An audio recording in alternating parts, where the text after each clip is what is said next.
chat about why not. It is Fantabulous Friday. Good morning, everyone. This is Carol Sue. Let me move my mic over a little bit closer.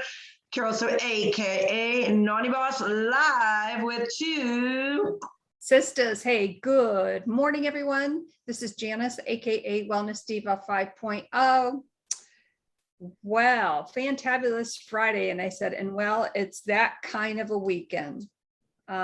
We all know what kind of a weekend it's going to be. Very significant, an anniversary of a date that lives in infamy, and so much emotion, obviously, with all of that going on.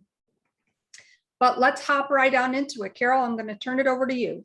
All right, Fantabulous Friday. And we do have a lot to cover because, gosh, you could say what's trending, which is yesterday, because we talk about trending Thursday, is trending all week long. There's so much going on between your own local communities, your local states, government, big government, how to posture back from all of this kookiness going on, as well as this monumental time in history that it is a, it's a milestone of a horrific event. It's 20 years. And sadly, as we get into talking about that, those families that perished, left loved ones behind, still dealing with trying to get the answers, trying to get, to reconcile this to a certain degree. Because I think, like any situation where you have a death in the family, whether it's on a scale to this or even a smaller scale where there's too many answers left undone, it almost impedes the mourning process. It kind of stifles it, because we all need closure, the why, the how, the to, and it doesn't take the missing the person away. It doesn't take that those heartstrings that pop, really pull on your heart, but it does give you closure to know that you have some sort of understanding of the why. We know we're not in control.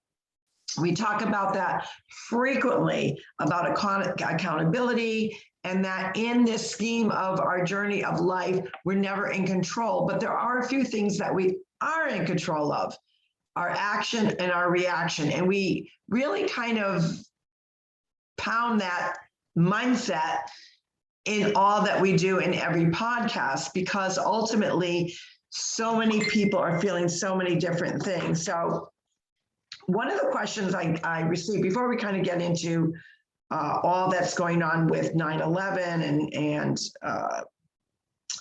really kind of reliving that, we're going to be seeing obviously so many horrific videos which are going to remind us. When you have an event like this, you always think of where you were, what you were doing, who you were with.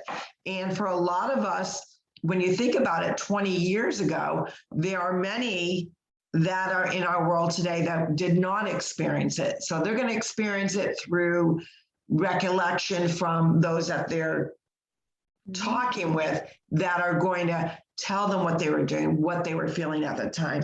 But before we kind of touch upon that, I did hear back from some viewers, some of our audience, in how we go about combating what we kind of chatted about yesterday, which really was amplified last night with the person occupying the White House's speech, if you want to call it an address. And, I actually posted and kind of blogged about it on my own personal Facebook this morning. And while, we were dealing with all those feelings of, what you might have picked apart from what you heard, later that evening, the Buccaneers, which is got my quarterback, Tom Brady, Tommy from New England, and now at the Bucs, he has earned the name the GOAT for a reason.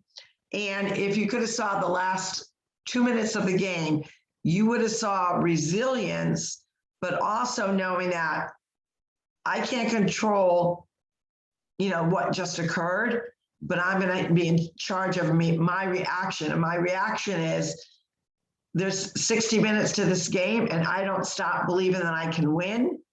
And I'm not going to react badly, because at that point, Dallas was ahead. And what am I going to do to change the direction of this game? And per usual, Tom Brady teaches us on the field of what it means to not quit, to be a part of change, to stay positive, to stay focused, to have that resiliency that I'm a winner and I can create change. I can create a legacy one play at a time. I can win this game one play at a time. So how are we going to win the game of life one play at a time? When you have all these variables, these deflections, these pivots, these punches coming at us at all ends of our lives. And so yesterday we talked about that. We talked about specifically what was trending, which was the word bully, and how so many people misuse it, not in its form of definition, as well as use it as a punching tool to punch somebody down and use it in a format that's not the way it's supposed to be used. So when I look at that, and I correlated that with a personal message that I received through social media messaging, where we've lost that ding, ding, ding, ding, ding, pick up the phone and let's have a conversation and ask some questions of not understanding something, as well as what is going on in our country, what as well as going on with school committees. How do we react when you keep getting punched in the face? When someone tells you you're about doom and gloom, I guess that was the quote that was used to describe me. When I look at keeping people informed about causes and things and injustices, sometimes I get where it does sound doom and gloom, but the point is, how do you change that negativity and that toxicity into something positive when you are being punched at? Tom Brady proved that. A lot of people didn't think he could just pull that one off, but he did, because he believed in himself and he said, give me the adversity, give it to me, and let me show you how I'm going to respond.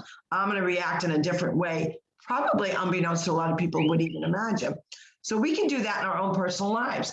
So what I say to, like, if you have a toxic person in your life that's punching you, that's, attacking you, maybe not being kind to you, you show in your action, it's in your control.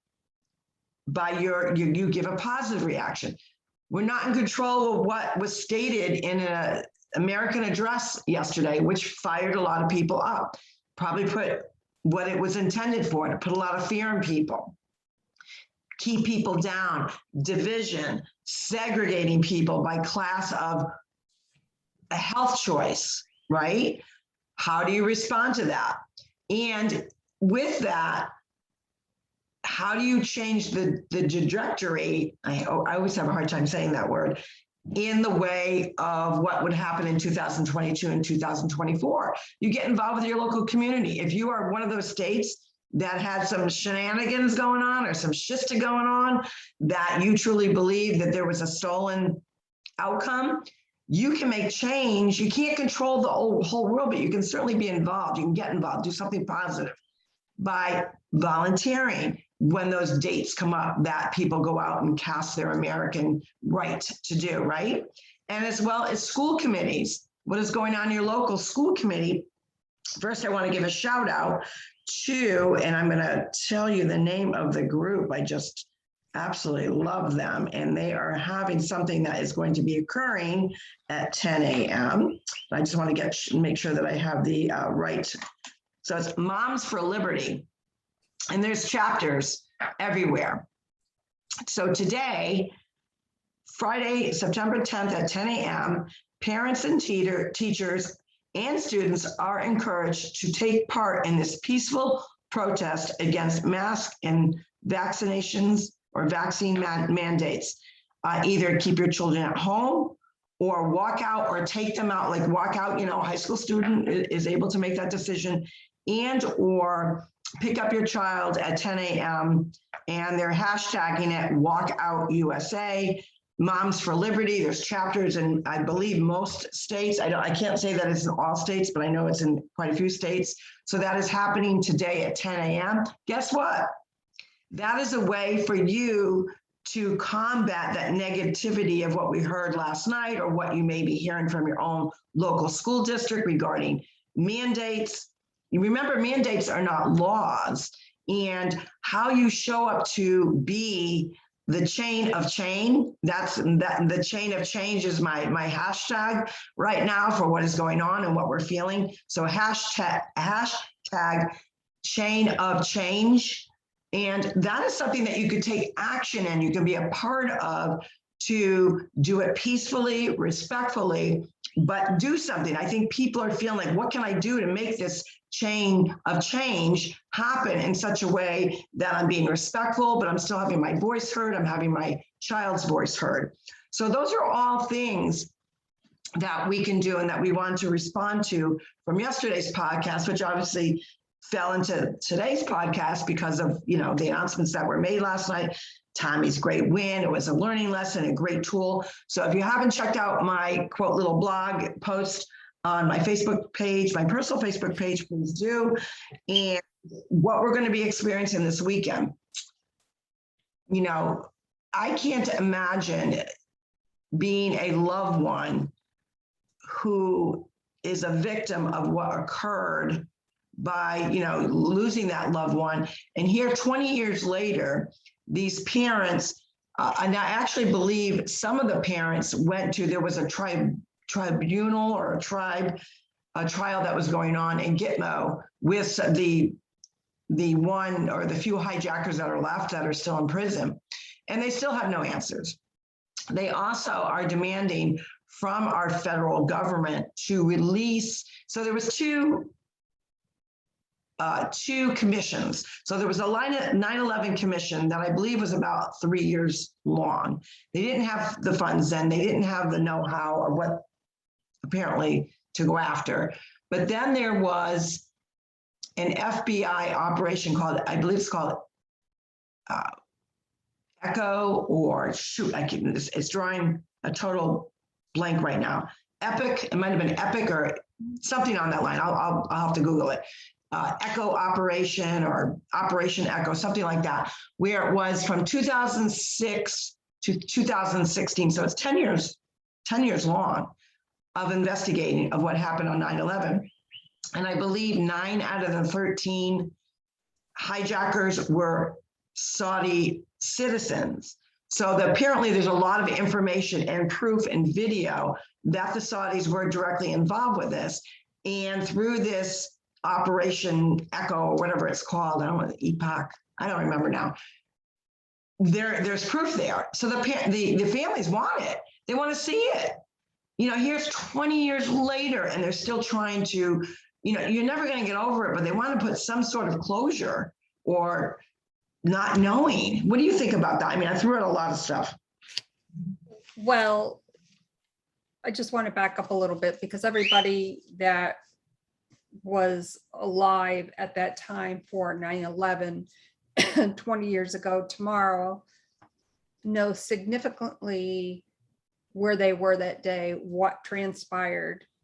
And I know, for instance, that I will never forget it. But what I thought was interesting this week, and I wish I had saved it, I thought I had, but apparently I didn't, was, and especially with the person at 1600 Pennsylvania, with what transpired last night.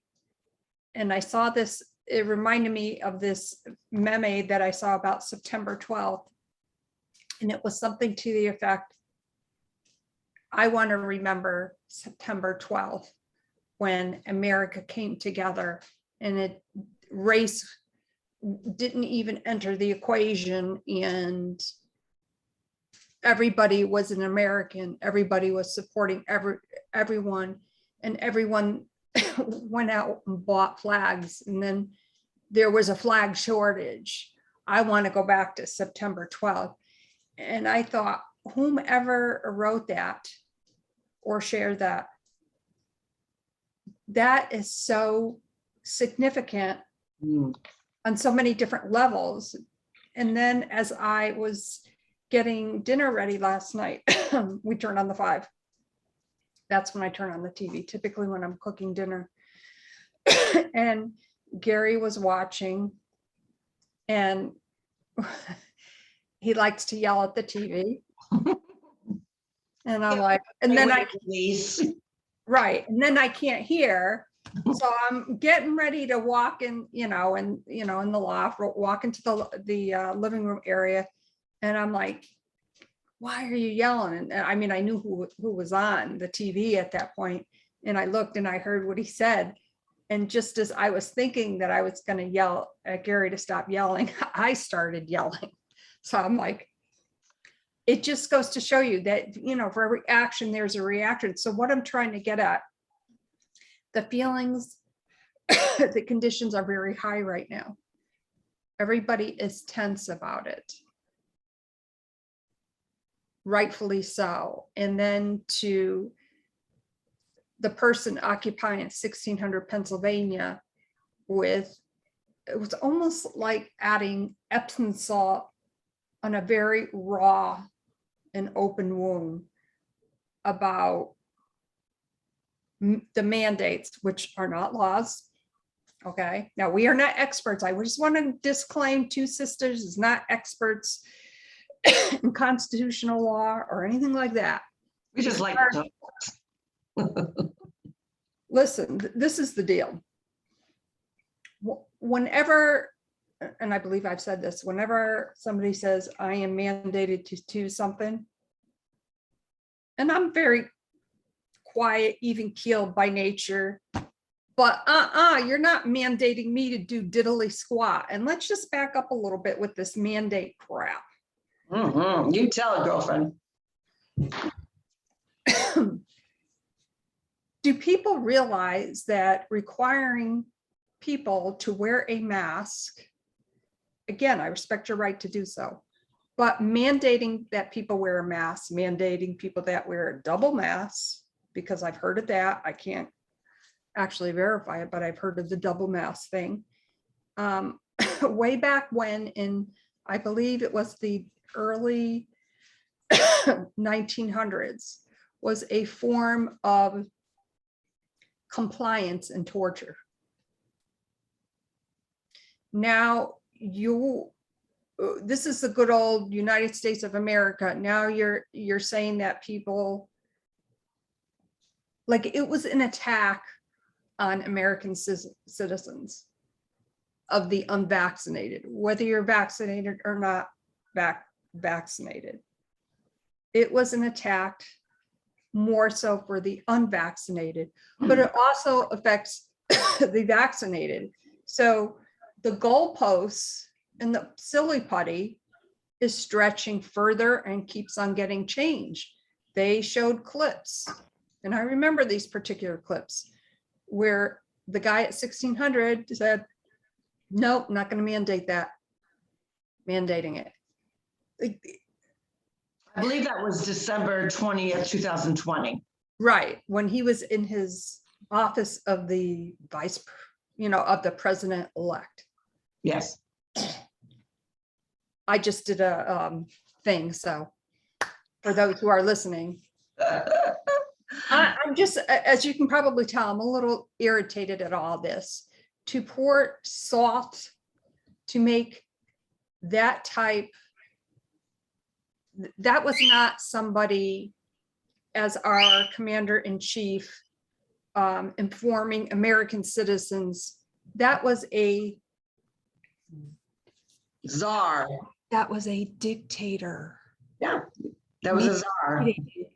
That you all comply. And that was a little creepy, but I guess he's kind of known for that whole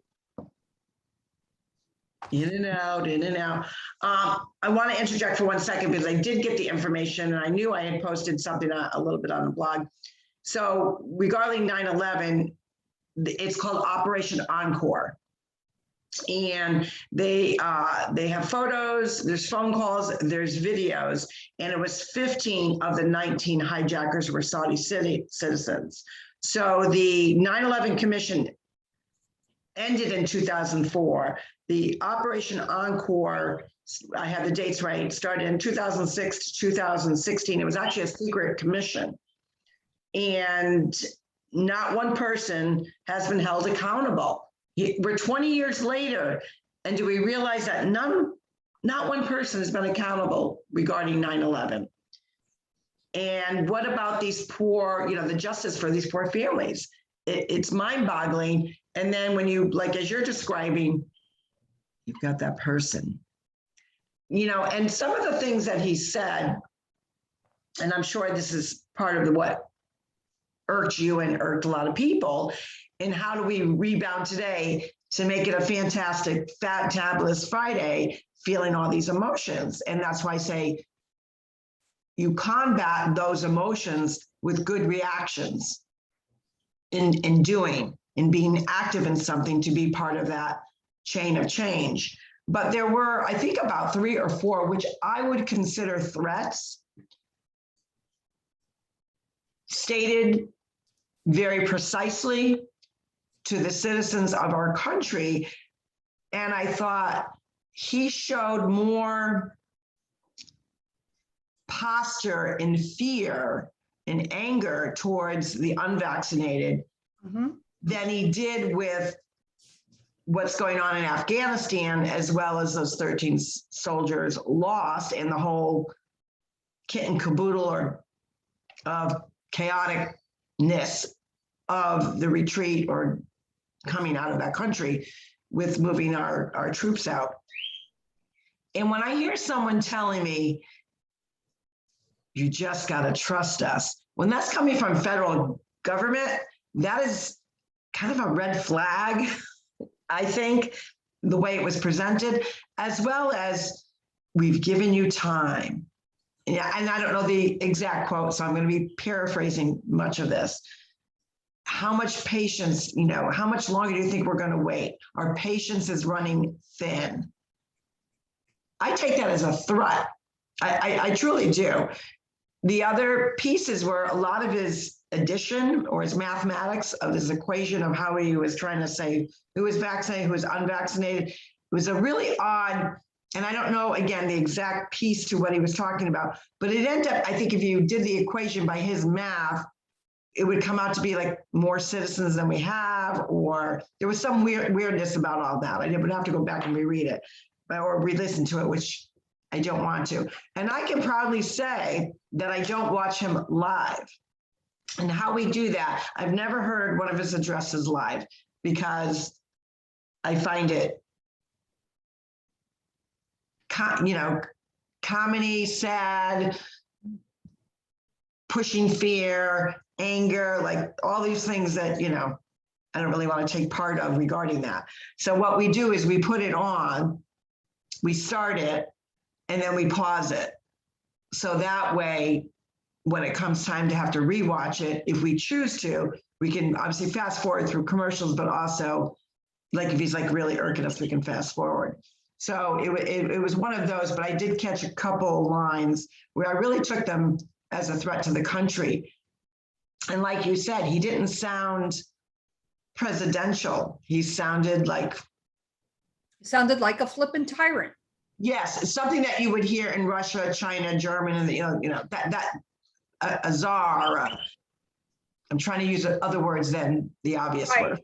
And what I want to say in addition to that, and when the pencil gets going, that's not a good thing, okay? Just she's ready to go. So those who can't see, her pencil's in her hand, and she's waving it around. The nerve. We all agree, I believe, on both sides of the coin, or whatever we want to call it, we all should have gone out of Afghanistan. You're threatening unvaccinated Americans when you didn't have the balls, there, I've said it, when you didn't have the balls to get all of our American citizens out safely. And now you're taking credit for such the biggest airlift. You schmucktard. There you go. There, I've said it. The gauntlet has been The thrown. quiet one has spoken up. She has, and boy, what a doozy that one was. And I think again that how do you have that great mindset to kind of release that emotion, because you don't want to tuck it down, because that's not good for your health and wellness. It's not good for your heart. It's not good for your stress. It's not good for your gut health. So there is some benefits to releasing that energy and releasing that anger or that stress or that fear, whatever it may be, but then take some positive action in ways that you feel. And I think part of the emotion is feeling helpless. Helpless is a true emotion, and you almost feel like we're handcuffed because we can't fight back. We're handcuffed because it's really the little guy versus big government. You're handcuffed because, gosh, if we could go over and help in Afghanistan and get these people home, we would. You feel handcuffed because you would like to just, I don't know, oh, I do have it. You know, I had to get one of these for a certain reason. So I get it out and ready. You have to, you want to, hold on, I gotta set it up. You want to you just want to knock, really, you want to do that. You just want to gavel these meatballs into saying, you know, release that information for these 9/11 families. Get those Americans out.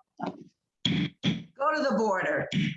You know, you're making Americans do something, but you're allowing illegal people, and I'm not saying they're all bad people, but you're allowing illegal people into this country that are not vaccinated, that are adding to the fuel to the fire. I mean, when we looked at the numbers, why are, you know, so now we've got, I believe he said 60, I think it's 65% of Americans are vaccinated. So why then, and then with all these additional mandates, why then are the numbers higher than they were last September? So that either tells you the plan's not working. They either tells you people that get vaccinated might be getting it. And a lot of people think that getting the vaccine prevents it. That is not true. You still can get it. It just lowers the symptoms, hopefully. But then they're not talking about the one piece that they didn't talk about and that they skirted around was those people that get the vaccination and have tremendous side effects. So he did push, oh, you know, you were waiting for the FDA to approve it. It's been approved for a month and you're still not, you know, you're still not doing what you should be doing, the good for all. There has been many prescriptions and drugs approved by the FDA that they had to pull. And sometimes they didn't pull them right away. Sometimes it was years in the making. So you wonder why people are still hesitant just because you choose not to, because you feel regardless that it's approved by the FDA, that you are still not comfortable because you do see and do know. I know more people that have side effects from the vaccination that I do that got COVID and or I don't know personally. I know people that have passed, but I personally do not, like, there's not one close to me that passed. And I'm not saying, I do believe one person dying is too many. So that goes, you know, that goes without saying, but I wanted to say it anyways. But to use that the FDA finally approved it, so get on your horse and stick out your arm and get ready. People, and it doesn't make them an anti-vaxxer either. It doesn't make them anti-anything. It makes them my choice, my body. I think there was a clip not too long ago that the current VP or the VP occupying the White House, however you want to word it, talked about women's choice. My body, my choice. Well, we don't get to pick and choose my body, my choice narratives.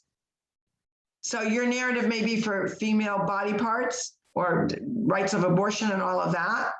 For some, it's a shot. It's something that you want to push in my body or my child's body that I am not comfortable with yet. It doesn't mean I'll never do it.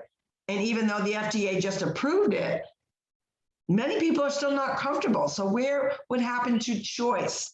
Freedom of choice. Freedom of choice. And let's just say, yeah, I'm gonna have to get one of those now too. Let's just say that the good of all is not for the good of all, because what that has created is division.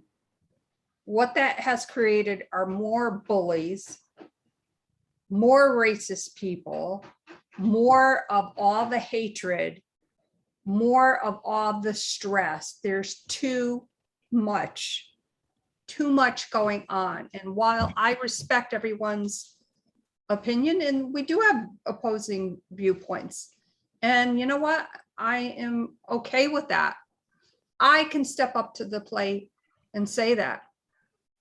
Can you out there who perhaps disagrees with me, can you step up to the plate and say that? My 2 cents for the day. I'm liking this gavel too much. Yeah. Those of you that can't see me, I got it because someone inspired me at a local school committee meeting, and I had to get my own. This person's very good at using it. That's all she does. And her time is expired. She needs to go. We're working on it. Power to the people. Bam. So yeah, this is pretty cool. It actually, so for those of you that can't see me, I have a gavel in my hand. I wanted to take it with me, but I guess it could be considered a weapon unless I put it in a, not a carry-on, but a check-in luggage. But anywho, I've already dented it. I've already dented the piece, which shows power. I love it. I love it. I love it. So again, with all this going on, we need to find ways to combat these feelings of stress, anger, disappointment, outrage, fear, like you want to snap. So that's what I'm telling you. And what we are telling you is find ways to help other people. You can't control a lot of this. We know that, but there is action that you can take with a positive reaction that will be part of the hashtag chain of change. We all can do that. We lock arms together, and the power of that leads to more domino effects in making that change. Does change happen overnight? No, of course not. With our health and wellness, just 30 pounds come off like, in 24 hours or a week or 30 days? No, it takes work, it takes courage, it takes dedication. Well, change within our bodies, change within our hearts, our minds, to do the right thing and to not get so sucked into the negative piece to it. Put out those positive vibes, say, you know what, I can't, my hands are tied. I can't do any more than I'm doing. So I'm going to do more good. I'm going to be kinder to more people. I'm going to be more tolerant to other people. I'm going to get involved. I'm going to volunteer at my local government, my local community, see where I can help, be part of that chain of change. There's so much that we can do within ourselves to better our own lives, from a health and wellness, from a mindset. And I think if we start focusing on things like that and then pouring out all that goodness out into the world, we will start to see some change. But for now, our hands are tied. So you know what? If you want to go out and protest, always go out. I always say power to the people, the voice. Do it peacefully, do it respectfully. We know certain groups don't be like them.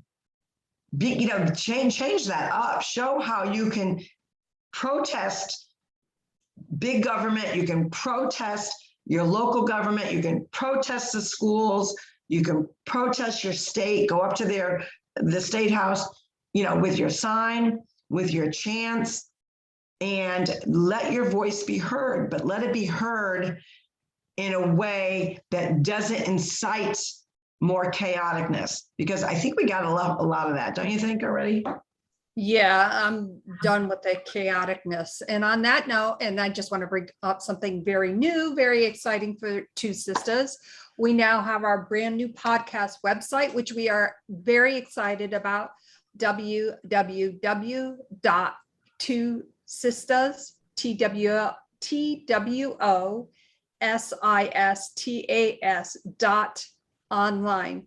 We will put the link for that below the live of this video, also in our show notes when we upload it to our different platforms, which, by the way, speaking of platforms, okay, we are now on 16 different podcast platforms with additional 2 that you can watch through the website, which is Castro and RSS feeds. We are also located on Rumble as well as YouTube, and keep posted on that website because there's going to be a lot of amazing things happening with that.